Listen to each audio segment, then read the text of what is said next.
வணக்கம் welcome to அழகு kitchen. எப்படி இருக்கீங்க? இன்னைக்கு தொழிலுக்கு வந்து உங்களுக்காக எல்லாருக்கும் துவா கேட்டுக்க செல்லுங்களா. சர்க்கரை பண்ண பிள்ளைங்க, சர்க்கரை பண்ண போகிற பிள்ளைங்க, எல்லாருக்கும் லைக் பண்ணுற பிள்ளைங்க, எல்லாருக்கும் ஷேர் பண்ணுற எல்லாருக்கும் துவா கேட்டுக்கோமா. நீங்கள் எல்லாரும் நல்லா இருக்கணும், அல்ஹம்துலில்லாஹ் சந்தோஷமாக இருக்கணும். 100 வயசுக்கு நல்லா 100 வயசுக்கு நல்லா இருந்து அந்த பக்கத்தோடு நல்லா இருக்கணும். துவா செய்கிறோமா. செஞ்சுருக்கேன்டா சொல்லுங்களா. தொழுதுட்டு வந்தோடனே இந்த கறி வந்துச்சு. இதை பாருங்க, அதோட கறி வந்துச்சா. இப்போ தான் இது எல்லாத்தையும் எடுத்து இனிமேல் தான் பங்கு போடணும். இப்போ தான் தொழுதுட்டு வந்த பிறகு தான் இப்போ தான் கொண்டாந்து கொடுத்தாங்க. கொஞ்சம் நிமிஷம் ஆகுது. இல்லைன்னா அந்த வீடியோ சாப்பிட வீடியோவில் போட்டுருக்கோம். தொழுதுட்டு வந்தோடனே இப்போ வந்தோடனே அதில் போட்டாச்சு. அதில் இது போட்டு இப்போ அல்ஹம்துலில்லாஹ் சந்தோஷமாக உரபான வந்த கறியை நம்ம இப்போ எல்லாருக்கும் நம்ம பங்கு வச்சு அல்ஹம்துலில்லாஹ் கொடுப்போம். எல்லோரும் நல்லா இருக்கும், எல்லாரும் சந்தோஷமாக இருப்போம். மனமச்சல் இந்த ட்ரெஸ்ஸு நல்லா இருக்கா?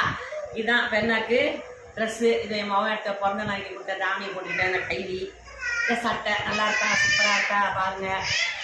எல்லாருக்கும் துவா செய்யுங்க, எங்களுக்கு துவா செய்யுங்க. அஸ்ஸலாமு அலைக்கும்.